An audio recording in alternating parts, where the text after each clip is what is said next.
শুনছেন গল্প পাঠ বাই সুমন কুরাইয়া। পাঠ করছি আমার নিজের লেখা গল্প দ্বন্দ্ব। তখন আমার 17-18 বছর বয়স। টেলিফোনে এক ভদ্রমহিলার সাথে আমার বন্ধুত্ব হয়, অথচ তাকে কখনো দেখিনি।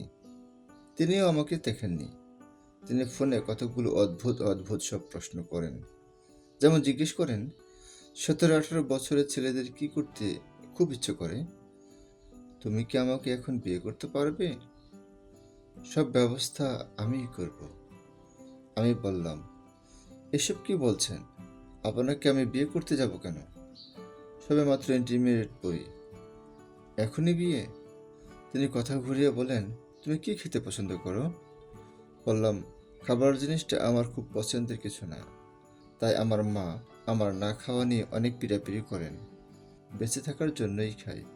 তবে আপনার বয়সী আমার মায়ের হাতে রান্না অমৃতের মতো লাগে। তিনি বললেন, আমি তোমাকে খুব মজার মজার রান্না করে খাওয়াবো। অনেক ভালো ভালো খাবারের রেসিপি জানি আমি।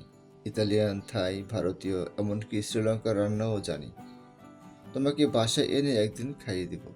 জানো, শ্রীলঙ্কানরা প্রায় সব রান্নায় নারিকেল দেয়। উত্তরে বললাম, জানি। ঠিক আছে, একদিন আপনারা রান্না খাবো। তিনি জিজ্ঞেস করলেন, আচ্ছা, তুমি কি মজার মজার রান্না জানো? বললাম, না, চা বানাতে এবং ডিম ভাজতে পারি। এছাড়া খুব স্বাদ করে শুকনো মরিচ দিয়ে আলু ভর্তা বানাতে পারি। তিনি আমাকে ধমক দিয়ে বললেন, ধ্যাৎ, কিছুই পারো না। থাক, তুমি তো পুরুষ মানুষ, রান্না না জানলেও হবে। আমি তো জানি, তোমাকে খুব ভালো রান্না করে খাওয়াতে পারবো। কলেজ থেকে ফিরে খেতে বসলাম। ফোনটা বেজে উঠল। মা ফোন ধরলেন। কেউ কোনো কথা বলল না। একটু পরে আবার ফোন এলো। আমি ধরলাম। ভদ্রমহিলা জিজ্ঞেস করলেন, খাচ্ছিলে? বলি, জি, খাচ্ছিলাম।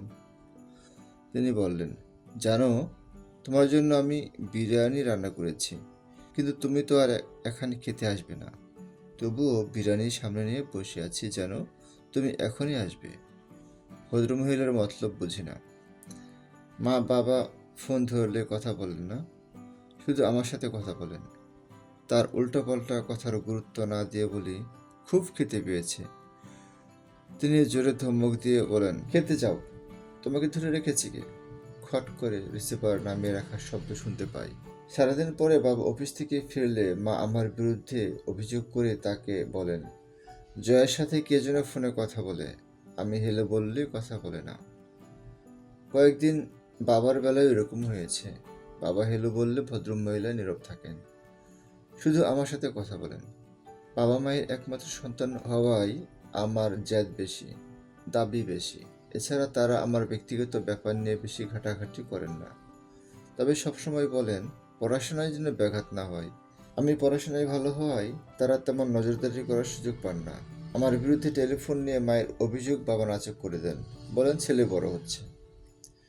পরে একদিন ফোনে ভদ্রমহিলা জিজ্ঞেস করলেন, তুমি কি রাগ করছো? বললাম, না, রাগ করিনি, তবে একটু কষ্ট পেয়েছিলাম। এখন সে কথা ভুলে গেছি। তিনি মধুর হাসি হেসে বললেন, nice, very nice, smart boy, I like you very much. শোনো, তুমি কি টাকা পয়সা খুব পছন্দ করো? বললাম, টাকা পয়সা সবাই পছন্দ করে, তবে অতিরিক্ত টাকা পয়সা খারাপ। তিনি বললেন, তোমার বয়সী ছেলেরা তো টাকা পয়সা খুব উড়ায়, সিগারেট, হুইস্কি, বিয়ার, জিন, আরো কত কি খায়। তুমি ওসব বাড়ি গিয়ে খাও না? বললাম, না। তিনি ধমক দিয়ে বললেন, কেন খাও না? তুমি কি আধুনিক যুবক না? এইসব তো খেতে হয়, এনজয় করতে হয়, বন্ধুদের সাথে নিয়ে এসবের পার্টি দিতে হয়। তার কথায় অতিরিক্ত আহ্লাদ। সবকিছুই যেন আমাকে দিয়ে বেশি বেশি করে করাতে চান। তার এরকম কথা শুনতে শুনতে অভ্যস্ত হয়ে গেছি, তাই তার ধমক দেওয়ার কথায় আর কিছু মনে করি না। তিনি টেলিফোন করে আমার পড়ার অনেক সময় নষ্ট করেন। যখন পড়তে বসি তখনই ফোন আসে। ফোন রেখে দিলে তারপর মুহূর্তে ফোন করেন। কথা না বলা পর্যন্ত ক্ষান্ত হবেন না। তিনি আমাকে ফোনে বলেন, তোমার প্রিয় জিনিসগুলোর একটা তালিকা বানিয়ে আমাকে দিবে। বললাম, কেন? উত্তর দিলেন, বাড়ি? তোমাকে আমি এত পছন্দ করি, আর তোমার প্রিয় জিনিসগুলোর নাম জানবো না? যাকে নিয়ে ঘর করব তাকে ভালোভাবে দেখাশোনা করব না? বললাম, শোনেন, আপনার বয়সী আমার মা, বিশেষ না হয় আপনার কাছে আমার মায়ের একটা ছবি পাঠাচ্ছি। বললেন, না পাঠাতে হবে না। এহ, ঢং, আমার কি রূপ নয়? বয়স 47 হলেও তোমার মায়ের চেয়ে রূপবতী আমি। আমি তার সাথে আর তর্ক করি না, জানি তার মাথা গরম। তার সাথে তর্ক করলে তিনি আরো বেশি মেজাজ গরম দেখাবেন। এছাড়া তিনি আমাকে প্রায় উপদেশ দেন, বলেন, খবরদার কলেজে কোনো মেয়ের সাথে প্রেম টেম করবে না। মেয়ে জাত খুব খারাপ জাত।